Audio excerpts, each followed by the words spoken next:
कोई इस तरह का किलर है जो सिर्फ शौक के लिए मर्डर कर रहा है। एक ही गोली से आदमी मरता था। 2003 में 17 अक्टूबर और रात के 12:15 बजे और एक धमाका ऐसा हुआ तो एक बार जागे तो देखा कि मेरे पिताजी को गोली लगी है। बिल्कुल डर का माहौल, कोई रिश्तेदार नातेदार बिल्कुल आने के लिए बंद, शादियां बंद हो गई थी। रात में पहरा होता था, 15-16 लोग पूरे गांव में सब ले करके वही भाला लेके घूमत रह रहा था।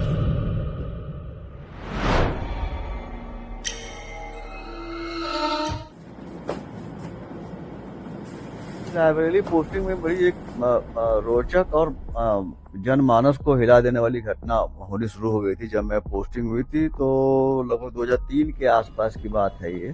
तो ये फुर्सतगंज थाना क्षेत्र में पड़ता है। उसमें एक पर्टिकुलर पॉकेट में मुझे लगता है कि करीब 5-6 गांव होंगे, ब्राह्मणी, श्रवणपुर और भी 5-6 गांव। तो उस पॉकेट में एक मर्डर हुआ था। तो मर्डर में एजेड आदमी की डेथ हुई थी, रात में डेथ हुई थी। तो कोई रंजिश मिला नहीं, कोई बात मिली नहीं। जब हम लोग घटनास्थल का निरीक्षण किए अपनी टीम के साथ, पता चला कि ऐसे मर्डर पीछे कई सालों से हो रहे हैं। एक ही टाइम में घटना हो रही थी, 8 बजे, 9 बजे, 10 बजे के आसपास, और पर्टिकुलर 5-6 विलेजेस के बीच में। जितने समय जिसको मौका मिल जाता था उतने समय हाथ साफ। पहले मर्डर जो है सुबालक मौर्य जी का हुआ था, बाहर नहीं निकलता था कोई, इतना खौफ था। कोई रिश्तेदार नातेदार बिल्कुल आने के लिए बंद, शादियां बंद हो गई थी। लोग बाग शादी भी करने से हमारे यहाँ घबराते थे। सरवन ग्राम सभा का नाम सुनते ही रात में वहाँ लोगों का मूवमेंट बंद हो गया था। यहाँ तक कि मुझे बताया कि कुछ सरकारी काम जो क्षेत्र में चल रहे थे वो भी डर के मारे लोगों ने बंद कर दिया था। तो मैंने जब देखा कि ये पीछे 5-6 साल से घटना हो रही है 98 या 99 से, और केसेस निकलवाए उसके बारे में, तो बड़े इंटरेस्टिंग फैक्ट समझ में आए।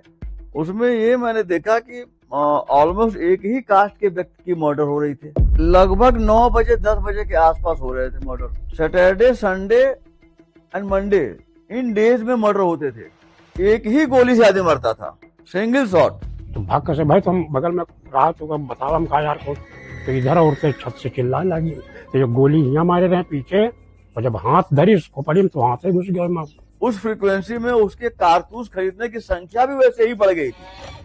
उसके पहले कारतूस खरीदता ही नहीं था। सनक सवार हो गई कि मुझे किसी की हत्या करनी है, मुझे खून देने की इच्छा हो रही है।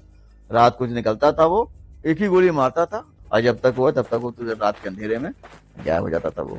2003 में 17 अक्टूबर तारीख थी और रात के 12:15 बजे मैं को अपने कमरे में सोया था बगल में, और एक धमाका ऐसा हुआ तो एक बार जागे तो देखा कि मेरे पिताजी को गोली लगी। आए देखे कोई इसी के कान के पास गोली मारी गई थी। इधर पकड़ का सुराग था, लेकिन इधर पूरा भेजा निकल गया। सब मैं क्या करूँ, अब कब तक गांव के भी सारे लोग आ गए, मेरी माँ भी थी। कब पुलिस को इतला हुई। पूरा वीडियो देखने के लिए डाउनलोड करें दैनिक भास्कर ऐप।